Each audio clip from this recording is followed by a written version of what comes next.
प्रथम तीमुथियुस अध्याय 2 पौलुस परमेश्वर और मनुष्य के बीच एक मध्यस्थ, परमेश्वर मनुष्य मसीह यीशु के बारे में बात करने जा रहा है, जिन्होंने दोनों में सुलह कराई, और मोक्ष 100% ईश्वर और 0% मनुष्य है। पौलुस ने उचित समय, गवाही देने वाले और सभा में महिलाओं की भूमिका के बारे में बात की। लेकिन शुरू करने से पहले, क्या आप जानते हैं कि परमेश्वर की इच्छा क्या है?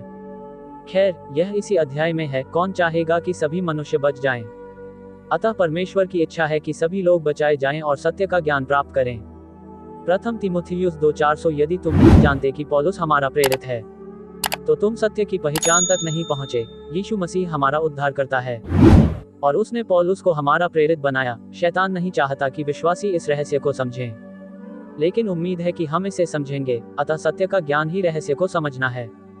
तो इससे पहले कि हम अपना पाठ शुरू करें, आइए हम ये सुनिश्चित कर लें कि हम बच गए हैं। पौलुस ने कहा, मैं उस सुसमाचार की घोषणा करता हूं जिसके द्वारा तुम उद्धार पाते हो, कि पवित्र शास्त्र के अनुसार यीशु मसीह हमारे पापों के लिए मरा और गाड़ा गया, और पवित्र शास्त्र के अनुसार तीसरे दिन जी भी उठा। इसलिए यहूदियों और अन्य जातियों को यीशु ने जो किया उस पर विश्वास करना चाहिए।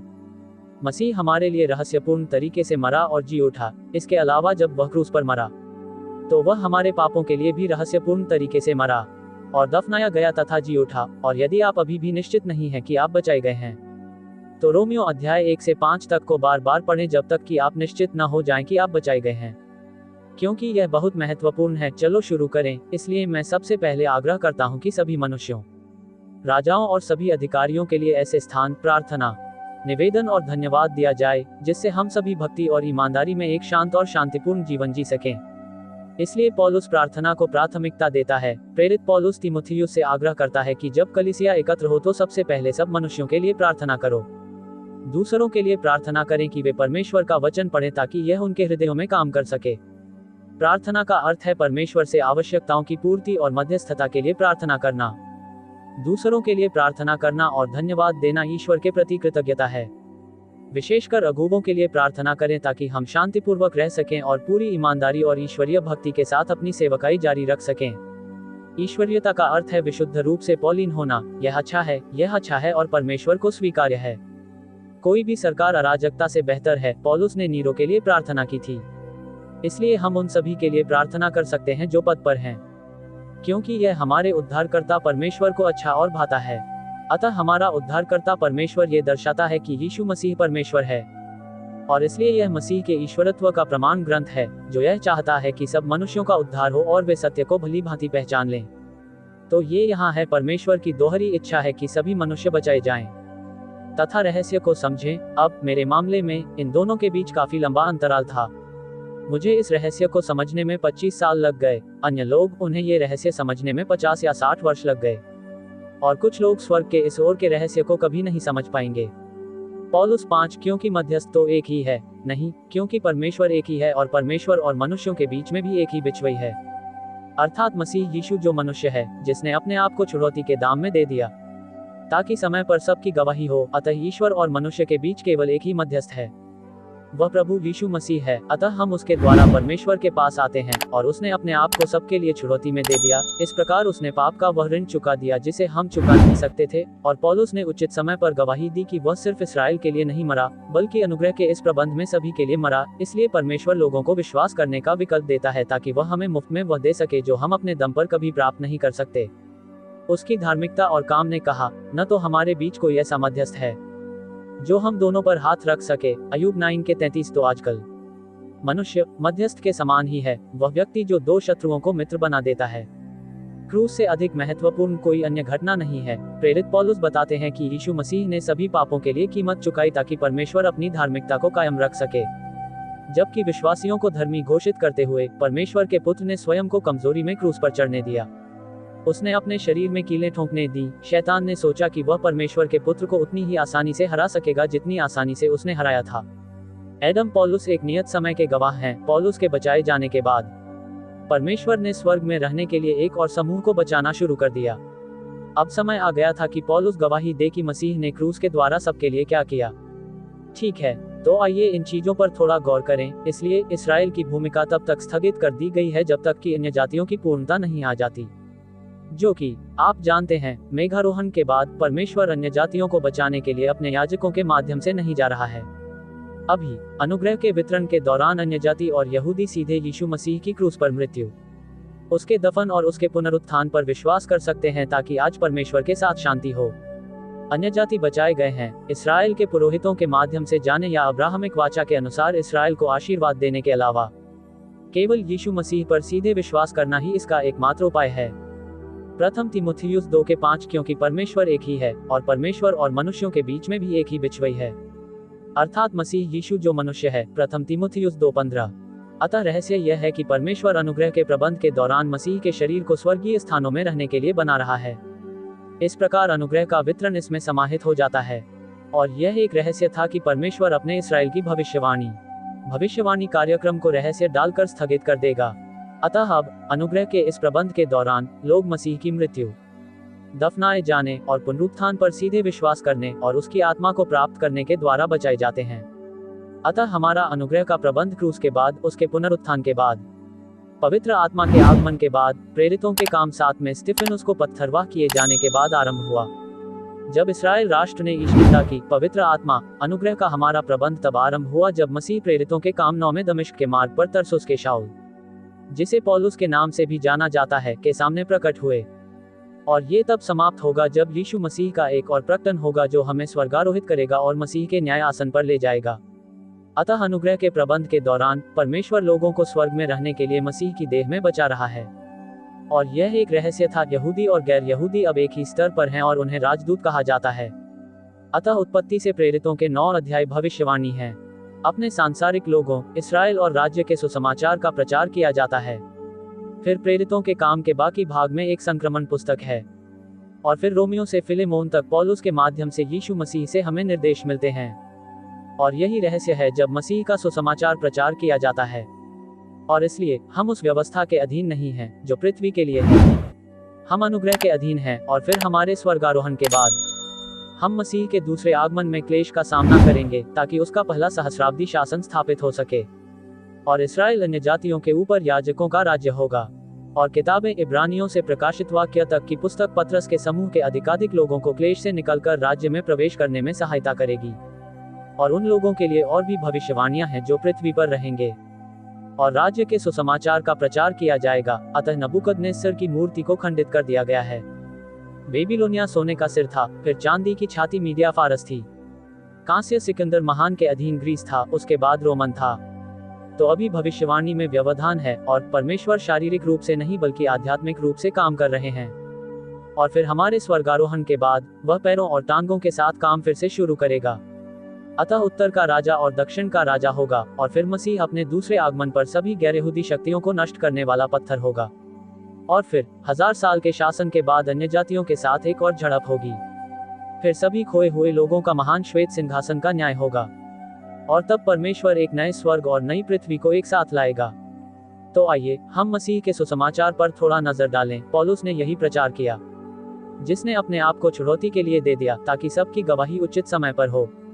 प्रथम तीमुथियुस 2:6। अतः आज सभी बचाए जा सकते हैं, चाहे वे यहूदी हो या अन्य जातीय, क्योंकि एक क्रूस के द्वारा मसीह ने 2 समूहों को बचाया और उनमें अपना आत्मा डाल दिया।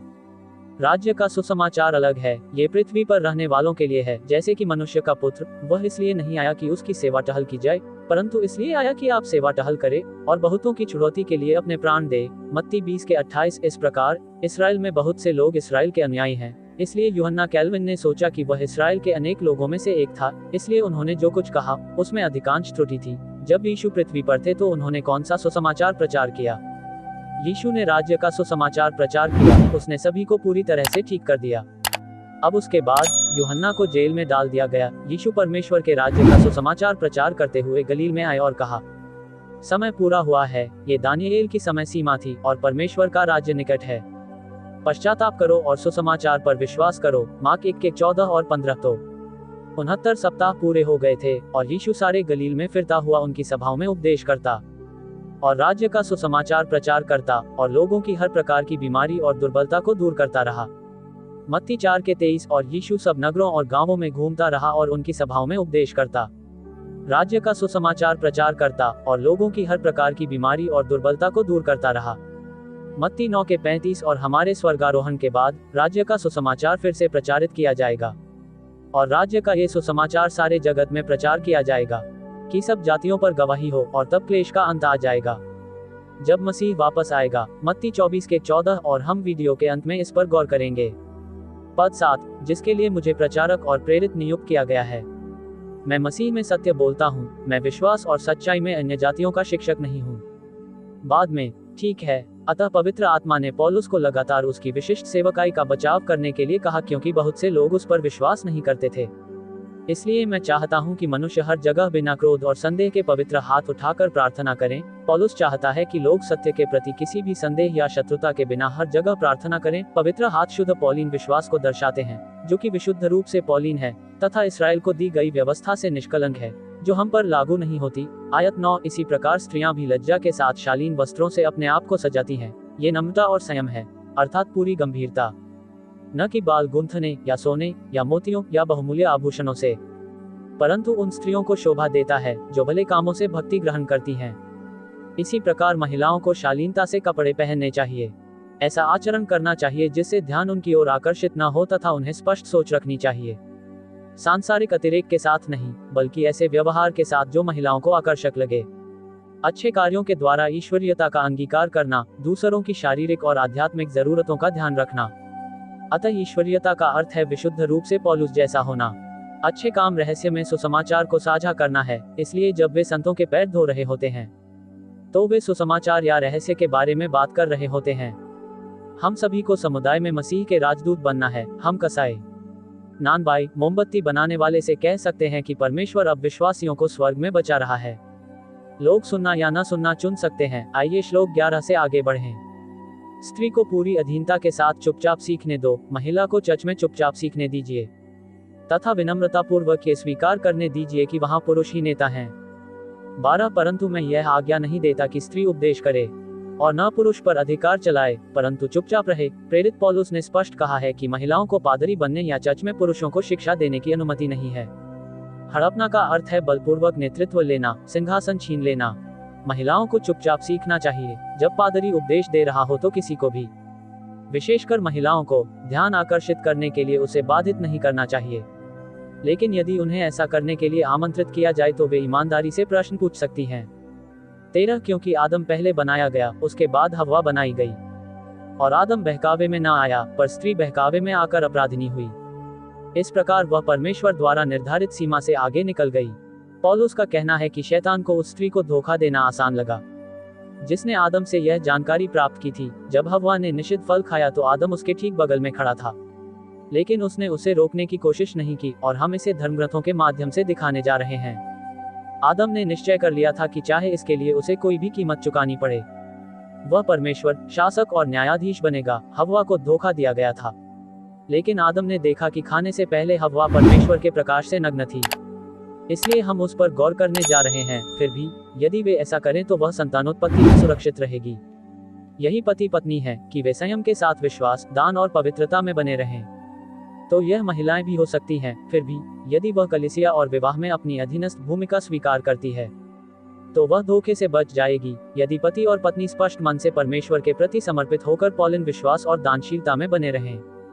ठीक है, तो आइए देखें कि ज्योति का दूत हव्वा के पास कैसे आया, जबकि आदम उसके ठीक बगल में खड़ा था। और उसे सर्प इसलिए कहा गया क्योंकि शैतान सर्प में था जो हव्वा को धोखा दे रहा था, और ज्योति का दूत सर्प था, जैसा कि पौलुस ने 2 कुरिन्थियों 11 में समझाया है। ठीक है, तो यहाँ हम उत्पत्ति अध्याय 1 के बारे में बात कर रहे हैं।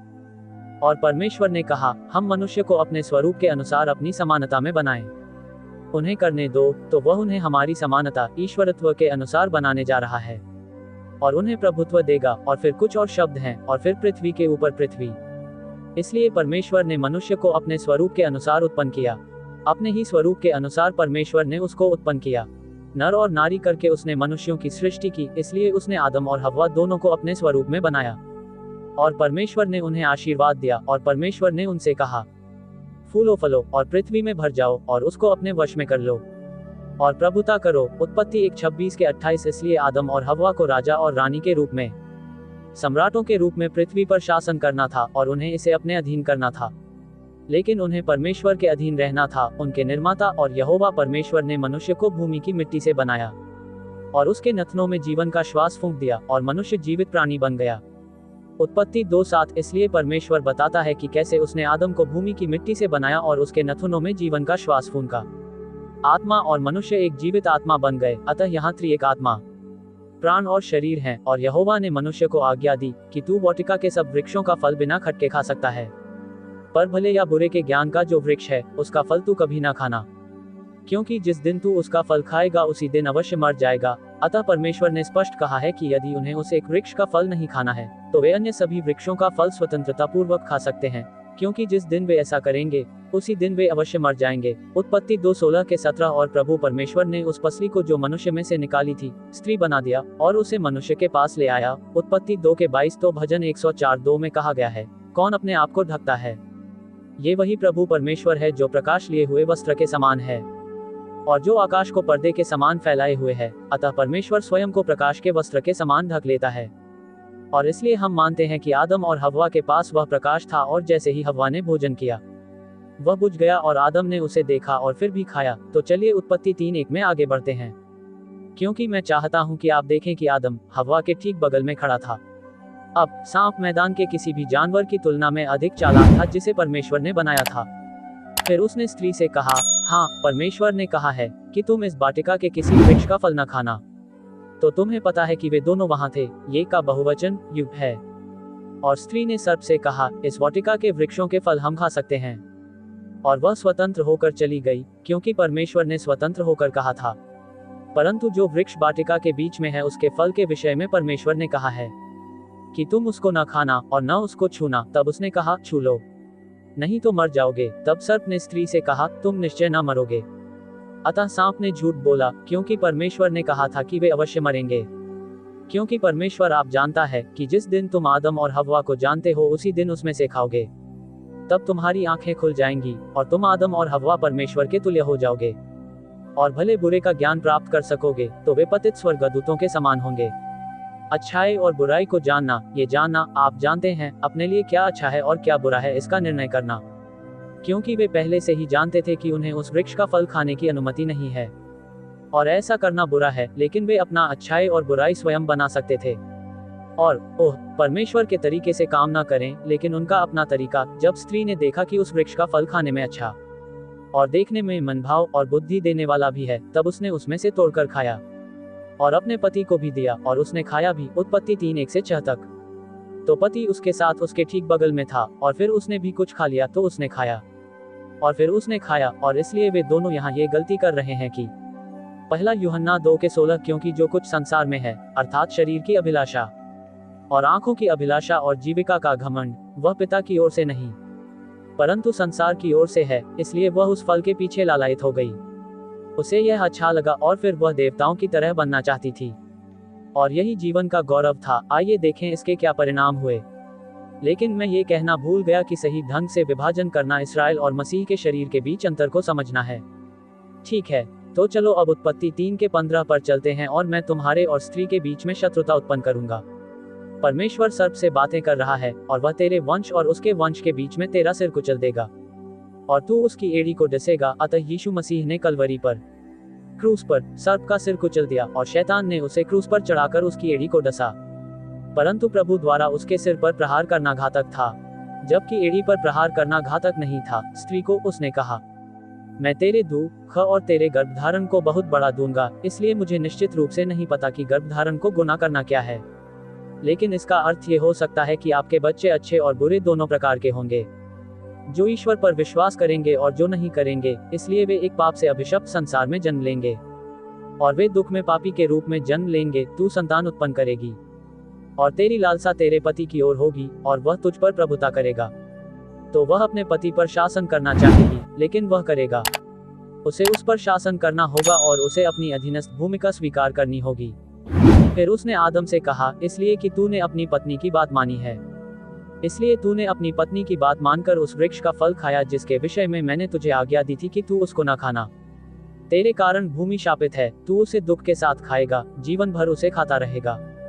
इसलिए परमेश्वर ने भूमि को शापित कर दिया। तो यह एक है, हम एक पतित दुनिया में रहते हैं जहाँ चीजों को विकसित करने के लिए उसे कड़ी मेहनत करनी पड़ी और फिर पद्य में वह 3 के 15 से 17 था, फिर 3 के 19 पर कूदते हुए जब तक कि तुम जमीन में वापस नहीं लौट जाते, क्योंकि इसमें से तुम्हें मिट्टी के रूप में निकाला गया था, तुम हो और मिट्टी में ही लौट जाओगे। अब पौलुस ने रोमियो 5 के 12 में कहा, इसलिए जब एक मनुष्य के द्वारा पाप जगत में आया तो वह एक मनुष्य है, अर्थात आदम, और पाप के द्वारा मृत्यु, इस प्रकार मृत्यु सब मनुष्यों पर आ गई, क्योंकि सब ने पाप किया है। इस प्रकार हमें पाप प्रकृति विरासत में मिली, हम नश्वर हो गए, मृत्यु के अधीन हो गए, और फिर हमने स्वयं को भेज दिया। इसलिए हम अपने आप को बचाने में निराश और असहाय थे, क्योंकि पाप का स्वभाव हमारे शरीर में था। कोई रास्ता नहीं था जिससे हम परमेश्वर के मानक पर खरे उतर सकें। और फिर उत्पत्ति 5:3 में परमेश्वर ने कहा, जब आदम 130 वर्ष का हुआ तब उसके द्वारा उसकी समानता में एक पुत्र उत्पन्न हुआ और उसने उसका नाम शेत रखा। उत्पत्ति 5:3। इसलिए अब लोग परमेश्वर के स्वरूप में नहीं बल्कि आदम के स्वरूप में बनाए गए हैं। बिना सहायता के हम अपने पापों में मर जाएंगे और नरक में जाएंगे। तो फिर परमेश्वर ने अब्राहम से क्या कहा? फिर परमेश्वर ने अब्राहम से कहा, जो कुछ सारा ने तुझसे कहा है उसकी बात मान, क्योंकि इसहाक से तेरा वंश कहलाएगा। उत्पत्ति 21 के 12। इसलिए परमेश्वर ने अब्राहम से कहा कि वह अपनी पत्नी की बात सुने। तो फिर अंतिम निष्कर्ष क्या है?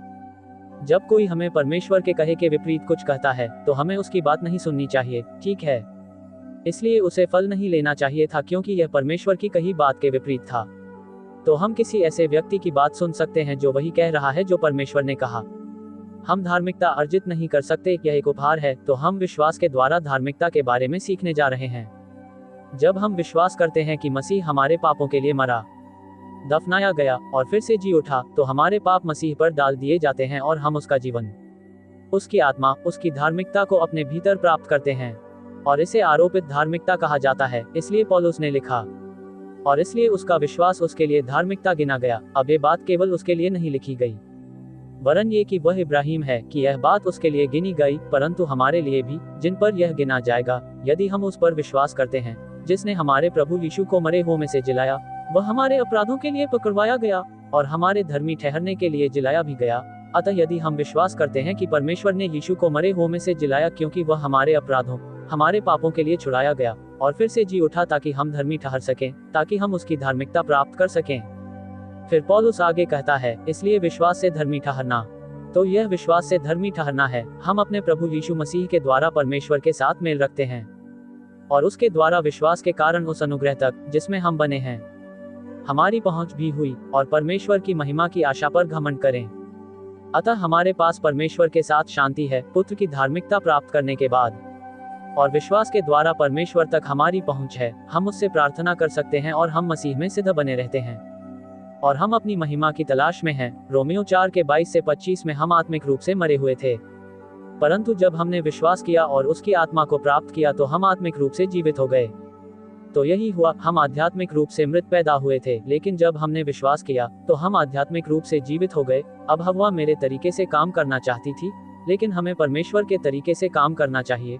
परमेश्वर का राज्य स्वर्ग और पृथ्वी से बना है और हर किसी को मसीह परमेश्वर में रहना होगा। परमेश्वर अपनी सृष्टि पर अपने तरीके से शासन करने के लिए अपने दो समूहों, मसीह की देह और इस्राएल का उपयोग करेगा। अब ये कहाँ लिखा है कि हम आत्मा प्राप्त करते हैं? खैर, पौलुस के सभी पत्रों में ये लिखा है कि जो हमें तुम्हारे साथ मसीह में स्थिर करता है और जिसने हमें अभिषेक किया है वह परमेश्वर है। सो वह आत्मा से अभिषेक किया गया जिसने हम पर छाप भी कर दी है। आत्मा हमें मोहरबंद भी करती है और हमारे हृदयों में आत्मा का बयाना भी देती है। अतः आत्मा हमारे हृदय में है। दूसरा कुरिन्थियों 1 के 21 और 22। फिर पौलुस ने कहा, और इसलिए कि तुम पुत्र हो, परमेश्वर ने अपने पुत्र का आत्मा तुम्हारे हृदय में भेजा है, जो ये कहता है कि हे अब्बा, हे पिता। अतः उसके पुत्र का आत्मा हमारे हृदयों में है। तो आइए हम कुछ चीजों पर नजर डालें और फिर काम पूरा कर लें। पतरस ने पिन्तेकुस्त के दिन कहा, परंतु यह वही बात है जो योएल भविष्यद्वक्ता के द्वारा कही गई थी। अतः वह प्रेरितों के काम 2 में पवित्र आत्मा के आगमन की व्याख्या कर रहा है, और अब वह योएल को उद्धृत करता है, और यह अंतिम दिनों में होगा। परमेश्वर कहता है, मैं अपनी आत्मा सब मनुष्यों पर उंडेलूंगा, और तुम्हारे बेटे और तुम्हारी बेटियां भविष्यवाणी करेंगी, और तुम्हारे जवान दर्शन देखेंगे, और तुम्हारे पुरनिये स्वप्न देखेंगे। प्रेरितों के काम 2 के 16 और 17। तो फिर वह उसी अनुच्छेद में जोएल को उद्धृत करते हुए आगे कहता है, सूर्य अंधकार में बदल जाएगा और चंद्रमा रक्त में, प्रभु के उस महान और उल्लेखनीय दिन के आने से पहले। प्रेरितों 2 के 20। तो यह अभी तक नहीं हुआ है, सूर्य अंधकार में नहीं हुआ है और चंद्रमा रक्त में नहीं बदला है, और यीशु मसीह का दूसरा आगमन नहीं हुआ है, क्योंकि परमेश्वर ने रहस्य को यही डाल दिया है। और ऐसा होगा कि जो कोई भी प्रभु का नाम लेगा वह उद्धार पाएगा। प्रेरितों के काम 2 के 21 तो हम जल्द ही उस नाम पर विचार करेंगे, लेकिन पहले मैं आपको ये दिखाऊं कि यीशु ने मत्ती 24 में क्या कहा, क्योंकि मेघारोहण मत्ती 24 में नहीं पाया जाता है। मत्ती 24 क्लेश में विश्वास करने वाले यहूदियों के लिए भविष्य की भविष्यवाणियां हैं। अतः यीशु ने उन दिनों के क्लेश के तुरंत बाद कहा, अतः यह उन दिनों के क्लेश के बाद है। 7 वर्षों का क्लेश अभी समाप्त नहीं हुआ है। सूर्य अंधियारा हो जाएगा और चंद्रमा अपना प्रकाश न देगा, और तारे आकाश से गिर पड़ेंगे और आकाश की शक्तियां हिलाई जाएंगी। तब मनुष्य के पुत्र का चिन्ह आकाश में दिखाई देगा, और तब पृथ्वी के सब कुलों के लोग छाती पीटेंगे और मनुष्य के पुत्र को बड़ी सामर्थ्य और ऐश्वर्य के साथ आकाश के बादल पर आते देखेंगे। अतः मनुष्य के पुत्र का चिन्ह उसकी चमक होगी। जब पूरी तरह से अंधकार हो जाता है तो सूर्य भी अंधकारमय हो जाता है और चंद्रमा अपना प्रकाश नहीं देता। तो ऐसा अभी तक नहीं हुआ है। ठीक है, चलो इसे नीचे रख देते हैं। वहां गया है। खैर, मैं ये भूल गया, यीशु कौन है? यीशु मसीहा है। मसीह की पृथ्वी पर की गई सेवकाई और आरंभिक कार्यों में इसराइल के लिए यही बात महत्वपूर्ण है। और वह एक पुत्र जनेगी और तू उसका नाम यीशु रखना, क्योंकि वह अपने लोगों को उनके पापों से बचाएगा। मत्ती 1 का 21 इसलिए यीशु का नाम महत्वपूर्ण है और वह अपने लोगों इसराइल को उनके पापों से बचाएगा। मत्ती 1 का 21। यूहन्ना ने यूहन्ना 20 के 31 में कहा, परंतु ये इसलिए लिखे गए हैं कि तुम विश्वास करो कि यीशु ही मसीह है, परमेश्वर का पुत्र है, और विश्वास करके उसके नाम से जीवन पाओ। ठीक है, ये हमारा सुसमाचार नहीं है, परंतु यह इसराइल का सुसमाचार और मसीह की पृथ्वी पर की गई सेवकाई थी, और आरंभिक प्रेरितों के कामों में भी, क्योंकि पतरस ने कहा, किसी दूसरे के द्वारा उद्धार नहीं, क्योंकि स्वर्ग के नीचे मनुष्यों में और कोई दूसरा नाम नहीं दिया गया जिसके द्वारा हम उद्धार पा सकें। इसलिए नाम महत्वपूर्ण है, क्योंकि उन्हें ये जानने की जरूरत है कि यीशु मसीह पहले ही आ चुका है और उसने पाप की कीमत चुका दी है। तो क्या हुआ? खैर, वहां जाने से पहले आइए देखें कि जॉन ने क्या लिखा है। आने वाले युगों में ये जानना महत्वपूर्ण है कि यीशु पहले ही आ चुके हैं। इसी से तुम परमेश्वर का आत्मा पहचान सकते हो कि जो कोई आत्मा मान लेती है कि यीशु मसीह देह में होकर आया है, वह परमेश्वर की ओर से है। प्रथम यूहन्ना 4:2। इसलिए यदि आप जानना चाहते हैं कि क्या कोई छोटे झुंड में सच्चा विश्वासी है, तो उन्हें ये कहना होगा कि वे विश्वास करते हैं कि यीशु मसीह पहले से ही देह में आ चुके हैं, और हर आत्मा जो ये स्वीकार करती है कि यीशु मसीह देह में नहीं आए हैं, वह परमेश्वर की ओर से नहीं है, और यह वही मसीह विरोधी आत्मा है जिसके विषय में तुम सुन चुके हो कि वह आने वाला है और अब भी जगत में आ चुका है। अतः जो ये स्वीकार नहीं करता कि मसीह पहले ही आ चुका है, यही मसीह विरोधी की आत्मा है, और यह पहले से ही संसार में कार्य कर रही है। प्रथम यूहन्ना अध्याय 4:3 के अनुसार, यदि कोई अपने भाई को ऐसा पाप करते देखे जिसका फल मृत्यु न हो, तो वह विनती करे और परमेश्वर उसे उनके लिए जीवन देगा जिन्होंने ऐसा पाप नहीं किया जिसका फल मृत्यु न हो। ये पाप मृत्यु तक ले जाता है। मैं यह नहीं कहता कि वह इसके लिए प्रार्थना करेगा। प्रथम यूहन्ना 5:16। अतः यदि कोई भाई पाप करता है तो वह दूसरा भाई परमेश्वर से उसे जीवन देने के लिए प्रार्थना कर सकता है, यदि यह मृत्यु तक का पाप नहीं है, परंतु यदि यह मृत्यु तक का पाप है, जैसे पशु की छाप लेना, तो उसके लिए प्रार्थना भी मत करो। बहुत देर हो चुकी है, क्योंकि बहुत से ऐसे भरमाने वाले जगत में निकल आए हैं जो यह नहीं मानते कि यीशु मसीह देह में होकर आया है। ये कपटी और ईसा विरुद्ध है। दूसरा यूहन्ना 1:7। इसलिए यदि कोई यह स्वीकार नहीं करता कि यीशु मसीह पहले ही आ चुके हैं, कि वे एक मसीह विरोधी और धोखेबाज मसीह विरोधी हैं, जब वह कहता है कि वह मसीह है, तो उसकी अपनी प्रतिमा यह नहीं कह पाएगी कि वह आए थे। दानियेल की समय रेखा के अनुसार, जो दानियेल 9 के 24 से 27 में दी गई है, फिर मसीह के आने के बाद राज्य का पुनरुत्थान होगा, उसके दूसरे आगमन के बाद संत धन्य और पवित्र वह है जिसका पहले पुनरुत्थान में हिस्सा है। ऐसों पर दूसरी मृत्यु का कुछ भी अधिकार नहीं, पर वे परमेश्वर और मसीह के याजक होंगे और उसके साथ 1000 वर्ष तक राज्य करेंगे। मत्ती 20:6। इसलिए जब यीशु मसीह आएगा, थोड़ी देर बाद हम राज्य के संतों में से पुनरुत्थित होंगे। इसलिए यदि वे 7 वर्षों के क्लेश के दौरान चिन्ह न लेने के कारण भूख से मर रहे हैं, तो उन्हें शीघ्र ही एक नए शरीर में अनंत जीवन मिलेगा। अतः इसमें व्यवधान उत्पन्न हो गया है, जिससे भविष्यवाणी संबंधी कार्यक्रम स्थगित हो गया है तथा इसमें देरी हो गई है, और यही रुकावट रहस्य है। परंतु अब और पौलुस कहता है कि 3 बातें हैं जो अब उसके द्वारा हमें स्थिर करेंगी, जो तुम्हें मेरे 100 सुसमाचार के अनुसार स्थिर करने की शक्ति रखता है। और दूसरी, और यीशु मसीह का प्रचार उस रहस्य के प्रकाशन के अनुसार है जिसे जगत के आरंभ से गुप्त रखा गया था, परंतु अब प्रकट हुआ है। और अब 3 और भविष्यद्वक्ताओं के पवित्र शास्त्रों के द्वारा आता है। ठीक है, तो भविष्यवक्ताओं के धर्मग्रंथ क्या हैं? रोमियो से फिलेमोन तक लिखे पत्र के अलावा बाइबल का शेष भाग ही हमें मसीह की स्वर्गीय सेवकाई और मसीह की सांसारिक सेवकाई के बीच तुलना करने में सहायता करता है। हम अपनी सेवकाई को सनातन परमेश्वर की आज्ञा के अनुसार और भी बेहतर ढंग से समझते हैं, जिसे विश्वास के आज्ञाकारी होने के लिए सभी जातियों को बताया गया है। इसलिए हर किसी को पौलुस द्वारा कही गई बातों का पालन करना चाहिए, क्योंकि मसीह उसके द्वारा परमेश्वर से बात कर रहा था, और केवल यीशु मसीह के द्वारा महिमा युगानुयुग होती रहे। आमीन। रोमियो 16 के 25 से 27। इसलिए हम अपनी जानकारी की तुलना मसीह की सांसारिक जानकारी से करते हैं, जो कि बाइबल का शेष भाग है। तो यहाँ पूरी बाइबल है। मसीह की दो सेवकाइयाँ हैं, एक उसके सांसारिक विश्वासियों अर्थात पतरस के समूह के लिए, और दूसरी उसके स्वर्गीय विश्वासियों अर्थात पौलुस के समूह के लिए। अतः रहस्य यह है कि परमेश्वर प्रेरितों के काम 9 से लेकर मेघारोहण तक मसीह के शरीर का निर्माण कर रहा है। तो चलिए हम इसे खत्म कर लें और फिर हम अपना काम पूरा कर लेंगे। यहाँ कुछ किताबें दी गई हैं जो आपकी मदद कर सकती हैं। परमेश्वर का रहस्य 100 पृष्ठों में बाइबल का अवलोकन है। पौलुस की पत्रियों के लिए अध्ययन मार्गदर्शिका 27 है।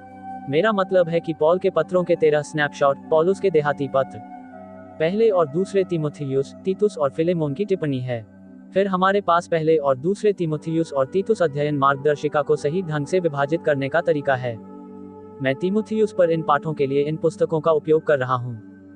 हमने द्वितीय कुरिन्थियों अध्ययन मार्गदर्शिका, जो बहुत लोकप्रिय है, तथा प्रेरितों के कार्यों को 3 भागों की श्रृंखला में विभाजित किया है। हमारी पुस्तकें आपको सत्य के ज्ञान तक शीघ्र पहुंचने में सहायता करती हैं, और वे अमेज़न पर किंडल या पेपरबैक में उपलब्ध हैं। हमारी सभी पुस्तकें कई लोगों के पास हैं। हमारी वेबसाइट पर कैसे बचा जाए, सरल बनाया जाए नामक पुस्तक रंगीन और काले तथा सफेद रंग में उपलब्ध है, जो PDF के रूप में निःशुल्क उपलब्ध है। हमारा वेबसाइट marianmainly.com है और हमारा YouTube चैनल है Salvation Rightly Dividing and the Rapture। हमारा ईमेल पता है act9grace@gmail.com। हमें रंबल और X, व्हाट्सएप और फेसबुक पर ढूंढें। हमारे पुराने फेसबुक वीडियो के साथ संलग्न हमारे अध्यायों को निःशुल्क देखें। हमारे वीडियो पूरे अध्याय को कवर करते हैं और बाइबल शिक्षकों के लिए उपयोगी हैं। अतः किंग जेम्स बाइबल ही वह बाइबल है जिस पर हम भरोसा करते हैं, और हम दूसरों को बाइबल की आयतें दिखाना चाहते हैं ताकि वे परमेश्वर ने जो कहा है उस पर विश्वास कर सकें, न कि हम जो कहते हैं उस पर। परमेश्वर ने रहस्य की सच्चाई को सच्ची बाइबल में सुरक्षित रखा। हम सुसमाचार और रहस्य को साझा करके परमेश्वर की सेवा करते हैं, यहाँ तक कि इस वीडियो में भी जो बाइबल सिखाता है, हम अपने मित्रों की थोड़ी सी मदद से सच्चाई जान पाते हैं। कृपया लाइक करें, शेयर करें और सब्सक्राइब करें। और देखने के लिए धन्यवाद और परमेश्वर भला करे।